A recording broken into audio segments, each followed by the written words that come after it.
चंद्रहासोज्ज्वलकरा शार्दूलवरवाहना कात्यायनी शुभम दत्या देवी दानवघातनी। जय माँ कात्यायनी। आप सभी पर माँ कात्यायनी की कृपा सदैव बनी रहे। प्रिय श्रोताओं, आज नवरात्रि का छठा दिन है और आज आप सभी माँ कात्यायनी की दिव्य कथा और आरती का श्रवण करेंगे। ऋषि कात्यायन के घर पर जन्म लेने के कारण ही माता का नाम कात्यायनी पड़ा। माँ कात्यायनी का स्वरूप अत्यंत चमकीला और भव्य है। इनकी 4 भुजाएं हैं। माँ के दाहिनी तरफ की ऊपर वाली भुजा अभय मुद्रा में और नीचे वाली वर मुद्रा में है। बाईं तरफ की ऊपर वाली भुजा में तलवार और नीचे वाली भुजा में कमल का पुष्प सुशोभित है। माँ का वाहन सिंह है। माँ कात्यायनी की भक्ति और उपासना के द्वारा मनुष्य बहुत ही जल्दी और बहुत ही सरलता से धर्म, अर्थ, काम और मोक्ष की प्राप्ति कर लेता है। वह इस लोक में स्थित रहकर भी अलौकिक तेज और प्रभाव से युक्त हो जाता है। माता कात्यायनी की पूजा करने से सभी प्रकार के संकटों का नाश होता है। माँ दानव और पापियों का नाश कर अपने भक्तों की रक्षा करती हैं। प्राचीन कथा के अनुसार कालांतर में कात्यायन नाम से कई ऋषि हुए हैं। एक विश्वामित्र मुनि के वंश में, जिन्होंने श्रौत, गुह्य और प्रतिहार सूत्रों की रचना की थी। दूसरे गोमिल पुत्र थे, जिन्होंने छंदों परिशिष्ट कर्म प्रदीप की रचना की थी। और तीसरे कात्यायन वर रुचि सोमदत्त के पुत्र थे, जो पाणिनि सूत्रों के प्रसिद्ध वार्तिककार थे। कात्यायन कत ऋषि के गोत्र में उत्पन्न ऋषियों को कहा जाता है।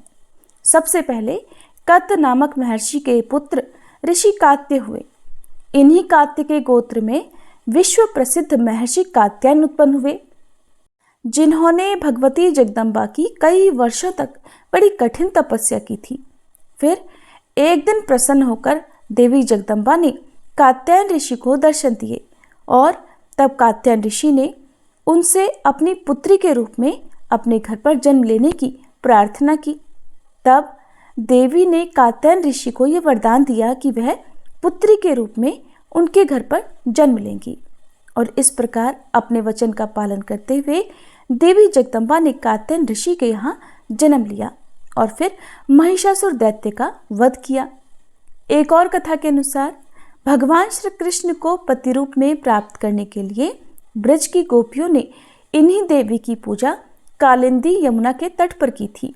और देवी कात्यायनी को ब्रजमंडल की अधिष्ठात्री देवी के रूप में भी पूजा जाता है। दरअसल ब्रज की गोपियां सांवले सलोने श्री कृष्ण पर अपना सब कुछ न्यौछावर कर चुकी थीं। अब उनके जीवन में इच्छा थी तो केवल एक बार श्री कृष्ण के चरणों का कृपा प्रसाद पाने की। सोते जागते, उठते बैठते, खाते पीते, हर समय यानी कि जीवन की प्रत्येक गति में उन गोपियों के तो मन में श्री कृष्ण ही बस गए थे। उन्हें आवश्यकता थी तो केवल श्री कृष्ण को रिझाकर उनके कमल रूपी श्री चरणों में आश्रय प्राप्त करने की। और जब श्री कृष्ण मथुरा चले गए तब सारी गोपियां बेचैन हो गईं, व्याकुल हो गईं। इन्हीं व्याकुलता भरे क्षणों में किसी ब्रज गोपी ने अपनी दादी नानी के मुख से ये सुन लिया कि कात्यायनी देवी व्रत के अनुष्ठान से मनोवांछित वर प्राप्त होता है। बस फिर क्या था, ब्रज की सभी कुमारी गोपियों ने नंद बाबा के लाडले कामदेव की छवि को धूमिल करने वाले और सूर्य की आभा से भी अधिक दैदीप्यमान गोविंद माधव को प्राप्त करने के लिए मन में दृढ़ विश्वास रखकर सामूहिक रूप से देवी कात्यायनी को प्रसन्न करने के लिए कात्यायनी व्रत करने का संकल्प एक साथ ले लिया। ब्रज गोपियों ने अपने प्राण प्रियतम को प्राप्त करने के लिए माँ कात्यायनी के पूजन का व्रत विशुद्ध भाव से प्रारंभ कर दिया। जब हेमंत ऋतु आई, उसके पहले ही महीने में अर्थात मार्गशीर्ष मास में नंद बाबा के ब्रज की कुमारियां कात्यायनी देवी की पूजा और उपवास करने लगी। वे केवल हविष्यान्न ही खाती थी। वे कुमारी गोपियां पूर्व दिशा का सूरज लाल होते होते यमुना जल में स्नान कर लेती, यानी ब्रह्म मुहूर्त में उठ जाती और तट पर ही देवी की बालुका से मूर्ति बनाकर सुगंधित चंदन, पुष्प, तरह तरह के नैवेद्य, धूप, दीप, छोटी बड़ी भेंट की सामग्री, आम, अशोक के पल्लव, फल और चावल आदि से उनका पूजन करती।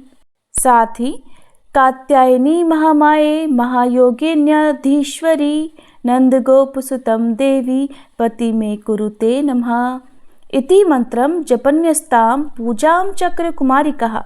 इस तरह मंत्र का जाप करती हुई वे कुमारी गोपियां देवी कात्यायनी की आराधना किया करती। इस तरह उन गोपियों का जिनका मन श्री कृष्ण के प्रति निछावर हो चुका था, जिनका तन मन श्री कृष्णमय हो चुका था, इस संकल्प के साथ उन्होंने 1 महीने तक देवी कात्यायनी की भली भांति पूजा की। इस प्रकार की नंद नंदन श्याम सुंदर ही हमारे पति हों। वे प्रतिदिन ब्रह्म मुहूर्त में ही नाम ले लेकर एक दूसरी सखी को पुकार लेती और फिर एक दूसरे के हाथ में हाथ डालकर ऊंचे ऊंचे स्वर से भगवान श्री कृष्ण की लीला और नामों का गान करती हुई यमुना जल में स्नान करने के लिए जाती। एक दिन सारी गोपियों ने प्रतिदिन की तरह यमुना जी के तट पर जाकर अपने अपने वस्त्र उतार दिए और भगवान श्री कृष्ण के गुणों का गान करती हुई बड़े आनंद से वे जल क्रीड़ा करने लगी। भगवान श्री कृष्ण सनकादि योगियों और शंकर आदि योगीश्वरों के भी ईश्वर हैं। उनसे गोपियों के मन की यह इच्छा छुपी नहीं रही। वे उनका अभिप्राय जानकर अपने सखा ग्वाल बालों के साथ उन कुमारी गोपियों की साधना सफल करने के लिए यमुना तट पर पहुंच गए। उन्होंने अकेले ही उन सब गोपियों के सारे वस्त्र उड़ा दिए और बड़ी फुर्ती से कदम्ब के एक वृक्ष पर चढ़ गए। उनके साथी ग्वाल बाल अब ठठा ठठा कर हंसने लगे और स्वयं श्री कृष्ण भी हंसते हुए गोपियों से हंसी हंसी की बात कहने लगे। अरे कुमारियों, अगर इच्छा हो तो तुम यहाँ आकर अपने अपने वस्त्र ले जाओ। मैं तुम लोगों से सच सच कहता हूँ, मैं हंसी मजाक बिल्कुल नहीं कर रहा। तुम लोग व्रत करते करते दुबली हो गई हो। ये मेरे सखा ग्वाल बाल जानते हैं कि मेरी कोई भी बात कभी झूठी नहीं होती। सुंदरियों, अगर तुम्हारी इच्छा हो तो अलग अलग आकर अपने अपने वस्त्र ले लो या सब एक साथ आ जाओ, मुझे इसमें भी कोई आपत्ति नहीं। भगवान श्री कृष्ण की यह हंसी मजाक देखकर गोपियों का हृदय प्रेम से सराबोर हो गया। वे फिर थोड़ा सकुचाकर शर्मा कर एक दूसरे की ओर देखने और मुस्कुराने लगी। जल से बाहर नहीं आई। तब भगवान ने हंसी हंसी में ये बात कही। तब उनके विनोद से कुमारियों का चित्त उनकी ओर और भी खिंच गया। वे ठंडे पानी में गले तक डूबी हुई थी और उनका शरीर थर थर कांप रहा था। तब उन्होंने जल में बैठे बैठे ही श्री कृष्ण से कहा, प्यारे श्री कृष्ण, तुम ऐसी अनीति भरी बातें मत करो। हम जानती हैं कि तुम नंद बाबा के लाडले लाला हो, हमारे प्यारे हो। सारे ब्रजवासी तुम्हारी सराहना करते रहते हैं। देखो, हम ठंड के मारे ठिठुर रही हैं, तुम हमारे वस्त्र दे दो। श्याम सुंदर ते दास्य करवाम तवोदितम देही वासांसी धर्मज्ञ नोचेद रागे ब्रुवामहे। प्यारे श्याम सुंदर, हम तुम्हारी दासी हैं। तुम जो कुछ कहोगे उसे हम करने के लिए तैयार हैं। हमें कष्ट मत दो, हमारे वस्त्र हमें दे दो, नहीं तो हम जाकर अभी नंद बाबा से कह देंगी। तब श्री कृष्ण मुस्कुराते हुए बोले, गोपियों, तुम्हारी मुस्कान पवित्रता और प्रेम से भरी है। देखो, जब तुम अपने को मेरी दासी स्वीकार करती हो और मेरी आज्ञा का पालन करना चाहती हो तो यहाँ आकर अपने अपने वस्त्र ले लो। वे गोपियां जल में बहुत देर से बैठी हुई थी, ठंड के मारे कांप रही थी। किसी तरह सकुचाते हुए वे गोपियां यमुना जी से बाहर निकली। उस समय उन्हें ठंड बहुत सता रही थी। उनके इस शुद्ध भाव से भगवान बहुत ही प्रसन्न हुए। उन्हें अपने पास आई देखकर उन्होंने गोपियों के वस्त्र अपने कंधे पर रख लिए। फिर बड़ी प्रसन्नता से मुस्कुराते हुए बोले, अरे गोपियों, तुमने जो व्रत किया था उसे तुमने अच्छी तरह निभाया, इसमें संदेह नहीं। लेकिन इस अवस्था में वस्त्रहीन होकर तुमने जल में स्नान किया है। इससे तो जल के अधिष्ठाता देवता वरुण का और यमुना जी का अपराध हुआ है। इसलिए अब इस दोष की शांति के लिए तुम अपने हाथ जोड़कर सिर से लगाओ और उन्हें झुककर प्रणाम करो। इसके बाद अपने अपने वस्त्र ले जाओ। भगवान श्री कृष्ण की ये बात सुनकर उन गोपियों ने ऐसा ही समझा कि वास्तव में वस्त्रहीन होकर स्नान करने से हमारे व्रत में त्रुटि आ गई। अब उसकी निर्विघ्न पूर्ति के लिए उन्होंने समस्त कर्मों के साक्षी श्री कृष्ण को नमस्कार किया। क्योंकि उन्हें नमस्कार करने से ही सारी गलतियों और अपराधों का मार्जन हो जाता है, सब क्षमा हो जाते हैं। जब यशोदानंदन भगवान श्री कृष्ण ने देखा कि सब की सब कुमारी गोपियां मेरी आज्ञा के अनुसार प्रणाम कर रही हैं, तब वे बहुत प्रसन्न हुए। उनके हृदय में गोपियों के प्रति करुणा उमड़ आई और फिर उन्होंने उनके वस्त्र दे दिए। श्री कृष्ण ने गोपियों से छल भरी बातें की, उनका लज्जा संकोच छुड़ाया, हंसी की और उन्हें कठपुतलियों के समान नचाया, यहाँ तक कि उनके वस्त्र भी हर लिए। फिर भी वे गोपियां उनसे रुष्ट नहीं हुई। उनकी इन चेष्टाओं को उन्होंने दोषी नहीं माना, बल्कि अपने प्रियतम के संग से वो तो और भी प्रसन्न हो गई। गोपियों ने अपने अपने वस्त्र पहन लिए, लेकिन श्री कृष्ण ने उनके चित्त को इस प्रकार अपने वश में कर रखा था कि वे वस्त्र पहनने के बाद भी वहां से एक कदम भी आगे नहीं बढ़ पाई। अपने प्रियतम के समागम के लिए सजकर वे उन्हीं की ओर लजीले चितवन से निहारती रहीं। भगवान ने देखा कि उन गोपियों ने उनके चरण कमलों के स्पर्श की कामना से ही ये व्रत धारण किया है और उनके जीवन का यही एकमात्र संकल्प है। तब गोपियों के प्रेम के अधीन होकर ऊखल तक में बंध जाने वाले भगवान श्री कृष्ण उनसे कहने लगे, मेरी परम प्रेयसी कुमारियों, मैं तुम्हारा यह संकल्प जानता हूँ कि तुम मेरी पूजा करना चाहती हो। तुम्हारी इस इच्छा का अनुमोदन करता हूँ। तुम्हारा ये संकल्प सत्य होगा, तुम मेरी पूजा कर सकोगी। जिन्होंने अपना मन और प्राण तक मुझे समर्पित कर रखा है, उनकी कामनाएं उन्हें सांसारिक भोगों की ओर ले जाने में समर्थ नहीं होती। ठीक वैसे ही जैसे भुने हुए या उबले हुए बीज फिर से अंकुर के रूप में उगने के लायक नहीं रह जाते। इसलिए गोपियों, अब तुम अपने अपने घर लौट जाओ, तुम्हारी साधना सिद्ध हो गई है। अब आने वाली शरद ऋतु की रात्रियों में तुम मेरे साथ विहार करोगी। गोपियों, इसी उद्देश्य से तुम लोगों ने यह व्रत और कात्यायनी देवी की पूजा की थी। फिर भगवान की आज्ञा पाकर वह गोपियां जाने की इच्छा न होने पर भी बड़े कष्ट से व्रज में गई। अब उनकी सारी कामनाएं पूर्ण हो चुकी थी। इस प्रकार जैसी जिसके मन में कामना हो, कात्यायनी देवी और भगवान श्री कृष्ण की कृपा से वह मनोकामना पूर्ण हो जाती है। आज के दिन देवी कात्यायनी की पूजा गोधूली बेला में जरूर करनी चाहिए और भगवान श्री कृष्ण की पूजा करने से कात्यायनी देवी के साथ ही भगवान श्री कृष्ण का भी आशीर्वाद प्राप्त हो जाता है। कथा समाप्त हुई। सभी प्रेम से बोलिए माँ कात्यायनी की जय। आज की कथा का समापन करने से पहले हम सभी माँ दुर्गा की आरती उतारें और उसके बाद आप अगली वीडियो में माँ कालरात्रि की कथा भी हमारे चैनल पर जरूर सुनिएगा।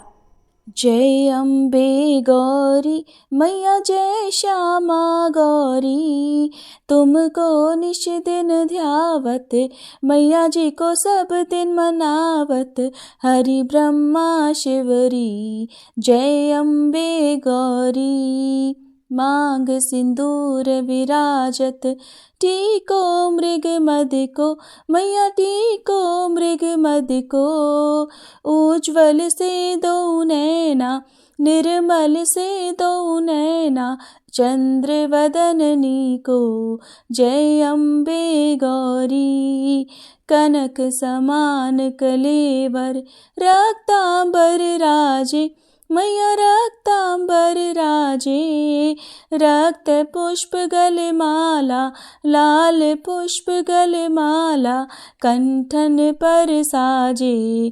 जय अम्बे गौरी, के हरिवाहन राजत, खड्ग खपर धारी, मैया खड्ग खपर धारी, सुर नर मुनि जन सेवत, सुर नर मुनि जन सेवत, तिनके दुख हारी। जय अम्बे गौरी, कानन कुंडल शोभित, नासाग्रे मोती, मैया नासाग्रे मोती, कोटिक चंद्र दिवाकर, कोटिक चंद्र दिवाकर, राजत समज्योति। जय अम्बे गौरी, शुंभ निशुंभ विदारे, महिषासुर घाती, मैया महिषासुर घाती, धूम्र विलोचन नैना मधुर विलोचन नैना निश दिन मदमाती जय अम्बे गौरी। चंड मुंड संहारे शोणित बीज हरे मैया शोणित बीज हरे। मधु कैटभ दो मारे मधु कैटभ दो मारे सुर भयहीन करे जय अम्बे गौरी।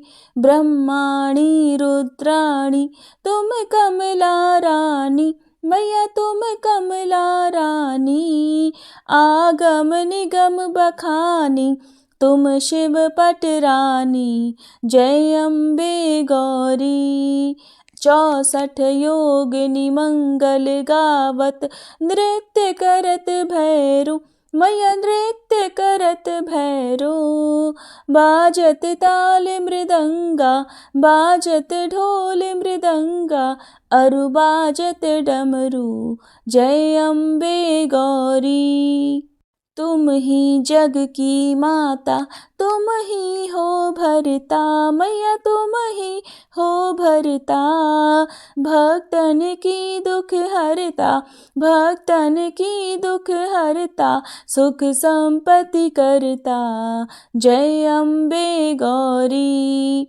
भुजाचार अति शोभित वर मुद्राधारी मैया वर मुद्राधारी।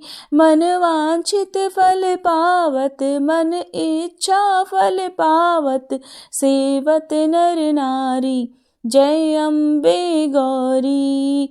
कंचन थाल विराजत अगर कपूर बाती मैया अगर कपूर बाती। श्रीमाल के तुम्हें राजत श्रीमाल के तुम्हें राजत कोटि रतन ज्योति जय अम्बे गौरी। श्री अम्बे जी की आरती जो कोई नर गावे मैया जो कोई नर गावे। कहते शिवानंद स्वामी रटत भोलानंद स्वामी सुख संपत्ति पावे जय अम्बे गौरी। जय अम्बे गौरी मैया जय श्यामा गौरी। तुमको निश दिन ध्यावत मैया जी को सब दिन मनावत हरि ब्रह्मा शिवरी जय अम्बे गौरी।